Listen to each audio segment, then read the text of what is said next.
l'objectif, en fait, c'est s'inspirer de la vie de Sainte Faustine pour vivre davantage dans l'Esprit Saint. Pourquoi on va étudier la vie des saints, en général, c'est pour chercher quelque chose qui va nourrir notre relation avec le Seigneur. Et c'est pour cela que je voulais vous proposer de voir ensemble comment Sainte Faustine vit avec l'Esprit Saint, que nous dit-elle du Saint-Esprit, pour pouvoir nous inspirer et grandir nous aussi, pour vivre plus dans l'Esprit Saint. Mais pourquoi vivre plus dans l'Esprit Saint? Parce qu'on reçoit l'Esprit Saint au baptême, on reçoit l'Esprit Saint encore plus à la confirmation, on reçoit l'Esprit Saint à chaque fois qu'on reçoit un sacrement, que ce soit l'Eucharistie ou le sacrement de la réconciliation. Tous les sacrements nous font grandir dans l'Esprit Saint, mais nous avons besoin de vivre de plus en plus dans l'Esprit Saint. Mais pourquoi, finalement? Pourquoi vivre de plus en plus dans l'Esprit Saint?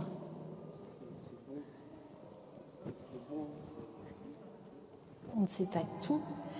Alors, vivre de plus en plus dans l'Esprit Saint, à la fois quand on regarde les écrits de Sainte Faustine, c'est pour grandir dans la sainteté, mais surtout, et encore, pas surtout, mais en même temps, pour porter du fruit, beaucoup de fruits, et faire les mêmes œuvres que Jésus, de plus grandes encore, comme il nous le dit.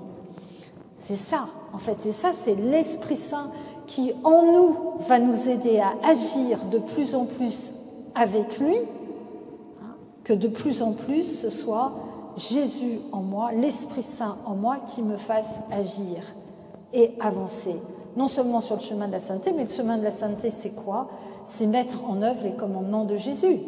C'est mettre en œuvre, c'est refléter, comme dit Sainte Faustine, c'est-à-dire refléter Jésus durant sa vie. J'ai trouvé cette perle hier soir, je me suis dit, ah bah ça c'est très bon ça. Refléter Jésus, c'est ce à quoi nous sommes appelés.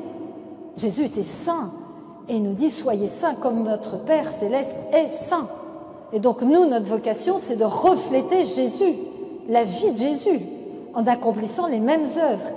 Et autre perle que j'ai trouvée de Sainte Faustine, étendre le royaume de Dieu sur terre. Étendre le royaume de Dieu. Vous savez, je ne sais pas si vous avez conscience, mais je trouve que c'est tellement important quand on dit le Notre Père, que ta volonté soit faite sur la terre, comme elle est au ciel. Donc étendre le royaume de Dieu sur terre, pour qu'elle soit à l'image de celle du ciel, du royaume du ciel, apporter la paix, la joie, l'amour. Alors, que dit-elle de la sainteté? Sainte Faustine a quelques magnifiques perles concernant la sainteté, puisque vivre plus en plus dans l'Esprit Saint pour grandir dans la sainteté. Que dit-elle de la sainteté? D'abord, elle dit c'est facile.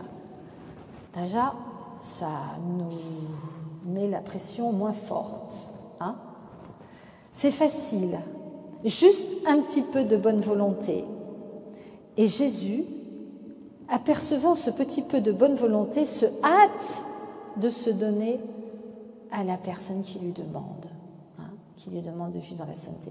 Être fidèle, la sainteté, c'est aussi être fidèle à la grâce divine, être fidèle aux inspirations du Saint-Esprit.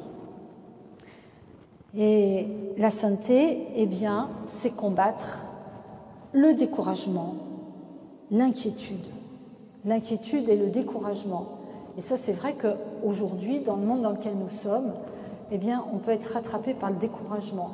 Parce que, quelquefois, c'est pas toujours facile de tenir bon dans notre vie avec le Seigneur quand on sent de telles pressions autour de nous.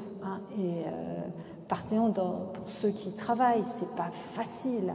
Il y a une lutte en ce moment qui est de plus en plus forte, de plus en plus ardue.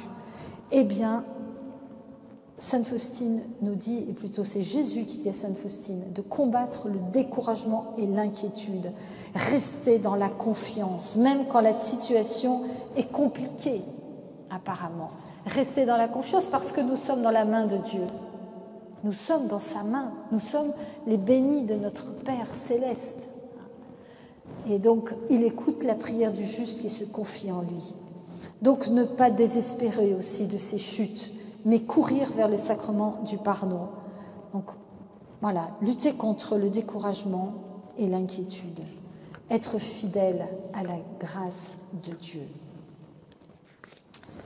Alors, comment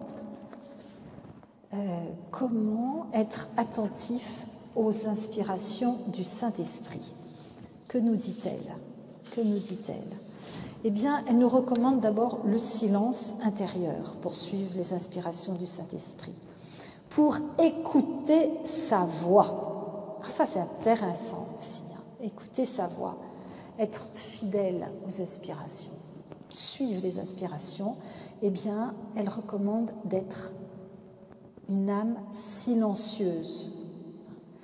Comme lui dit Jésus, il ne peut rien faire chez quelqu'un qui est dissipé et bavard, qui est toujours occupé à regarder ce que font les autres, ou à critiquer ce que font les autres, et qui ignore ce qui se passe à l'intérieur d'eux-mêmes.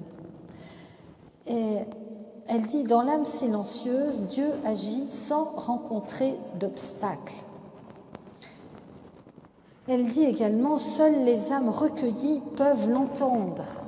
Ça veut dire aussi que pour être une âme recueillie, je dirais en continu, eh bien, il faut s'habituer à prendre quotidiennement des temps de silence, des temps de recueillement, des temps de cœur à cœur avec le Seigneur, des temps d'intimité avec le Père, des temps où voilà, on est posé devant lui et on attend de lui. On lui rend grâce d'abord, on le loue, et puis on l'écoute, on lui parle. Hein?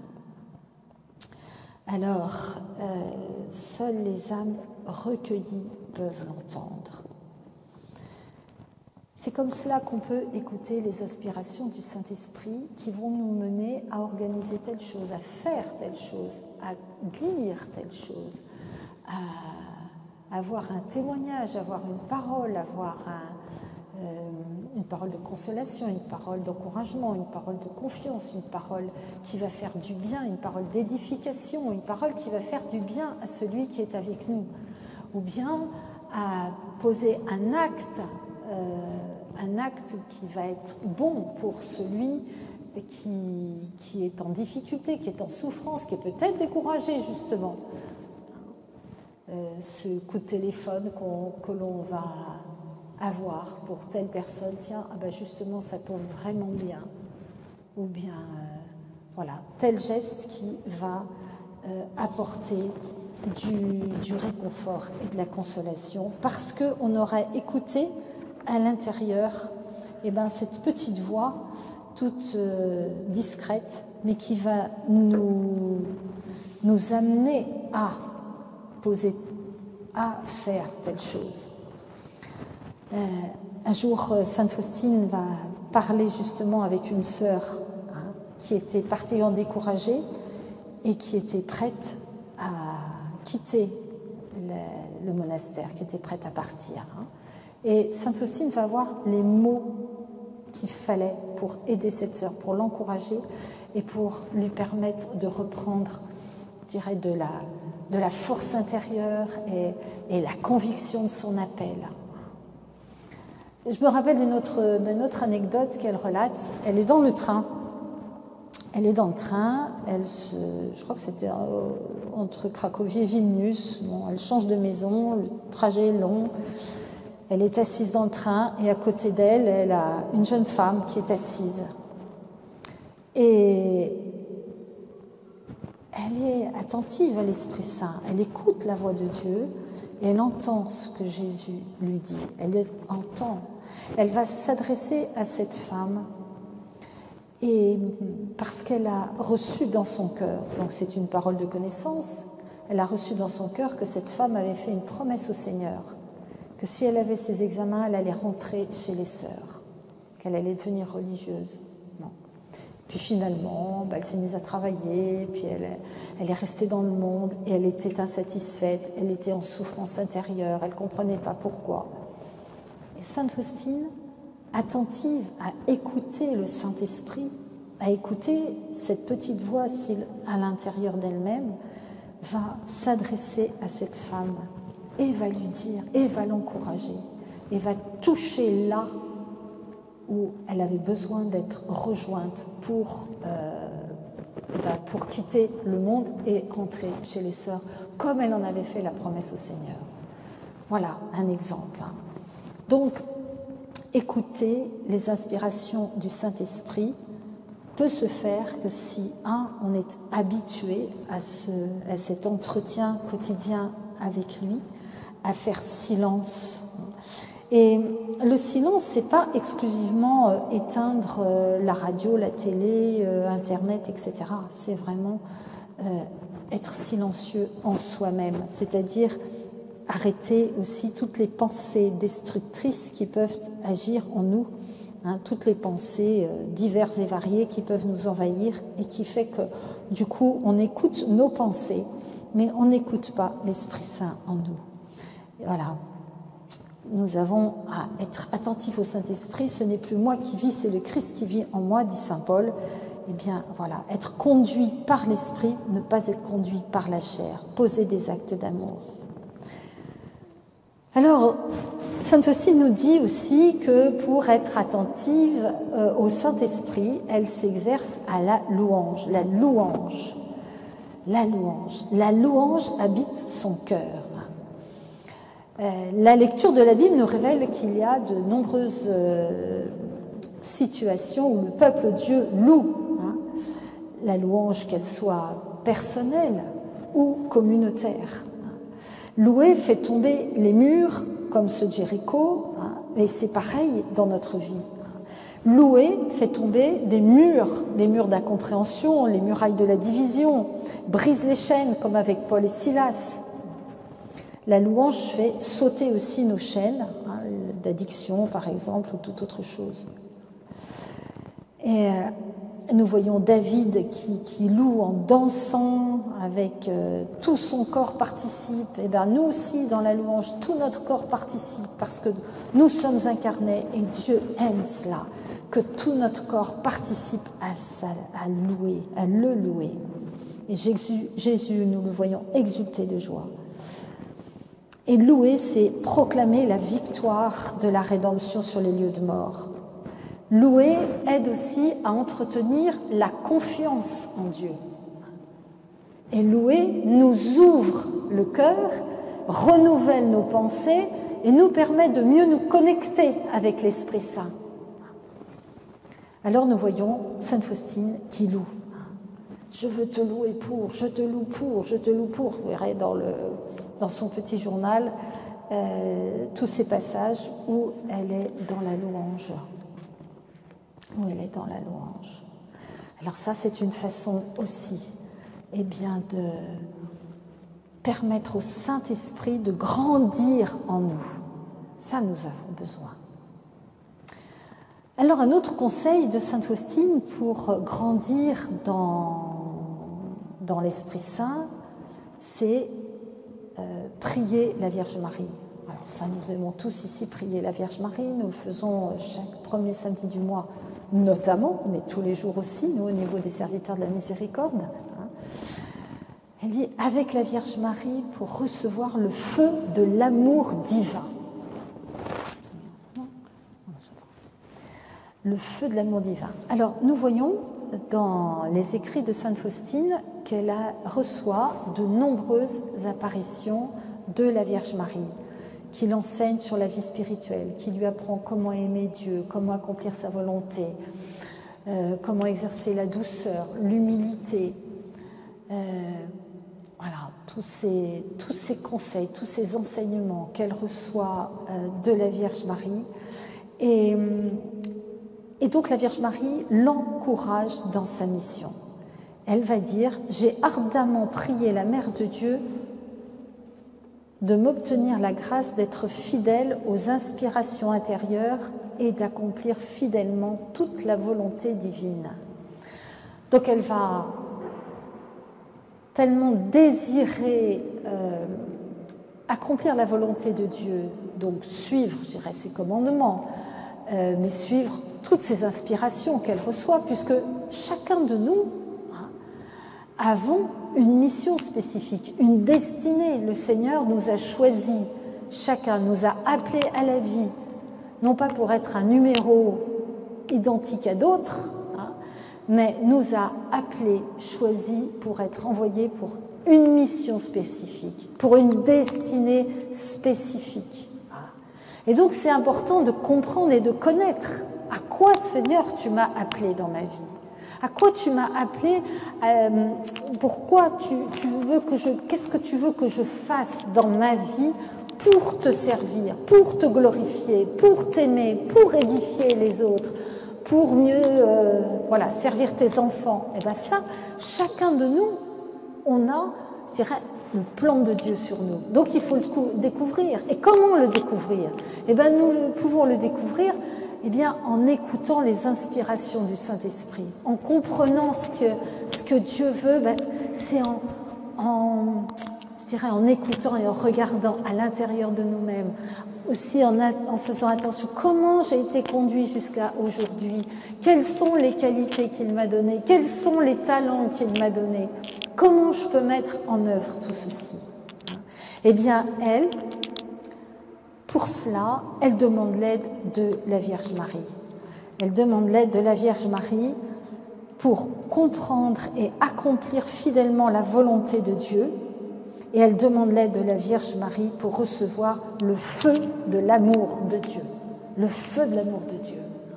Et comme l'Esprit Saint a flambé dans ton cœur au moment de l'incarnation, moi aussi je veux que le Saint-Esprit vienne flamber dans mon cœur. Est-ce que c'est votre prière? Oui. On a tous envie que le Saint-Esprit flambe dans notre cœur comme il a flambé dans le cœur de la Vierge Marie, pour faire de grandes choses, pour permettre à Dieu de prendre chair. Marie a donné Jésus, et nous, on en est appelés aussi à donner Jésus au monde. Parce que le but de tout ça, pourquoi vivre plus dans l'Esprit Saint?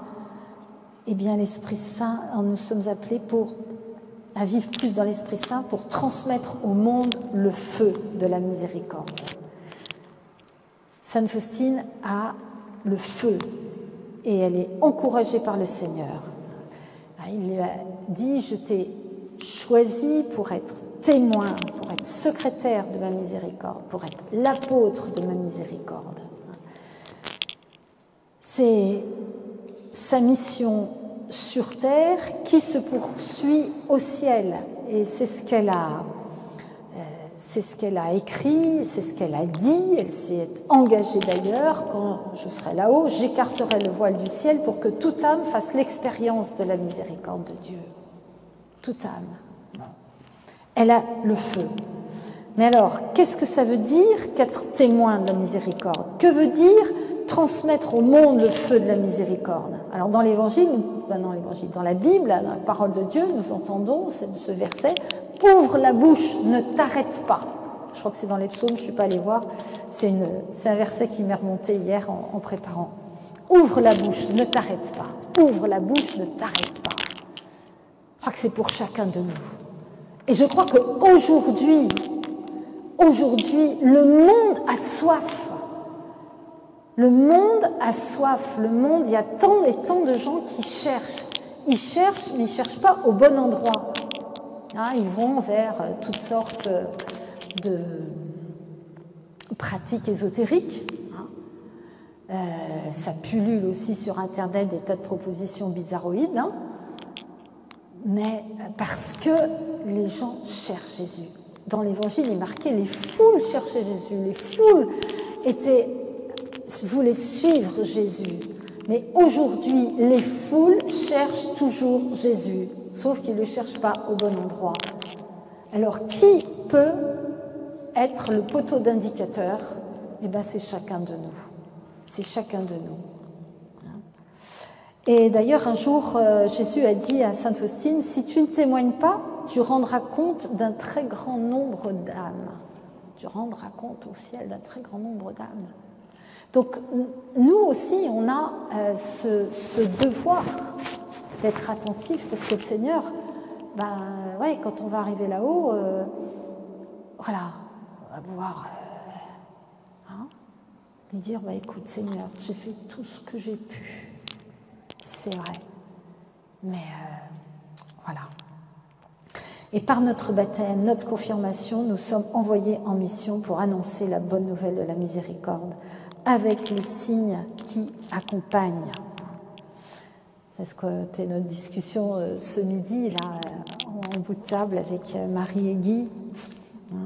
On est appelés à manifester les signes qui accompagnent ceux qui auront cru. En mon nom, ils imposeront les malades. En mon nom, ils chasseront les démons. En mon nom.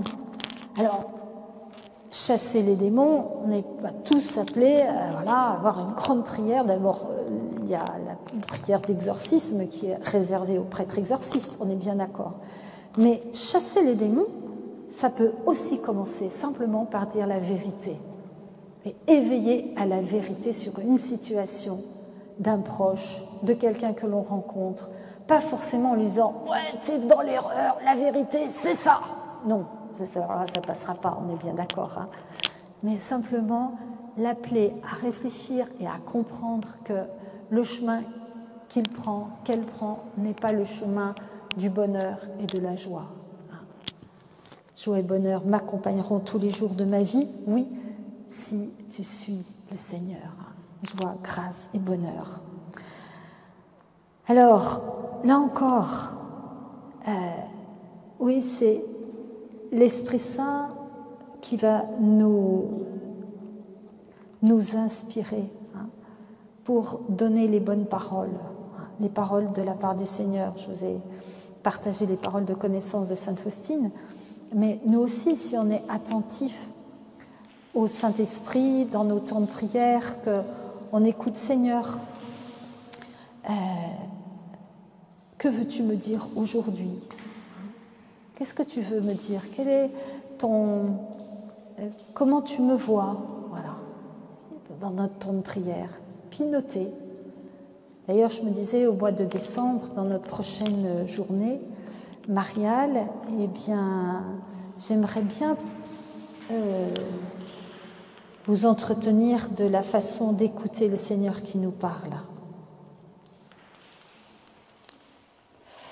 Voilà, exercer les dons et les charismes qui vont étendre le royaume de Dieu sur terre, comme il est au ciel. Sortir de l'apathie. Rayonner de la gloire de Dieu. C'est comme cela que l'Esprit Saint va se servir de nous. Mais pour cela, eh bien, il faut être à son écoute. À son écoute. Parce que le Seigneur compte sur nous pour étendre son royaume. Il compte sur nous pour être des missionnaires embrasés de son amour.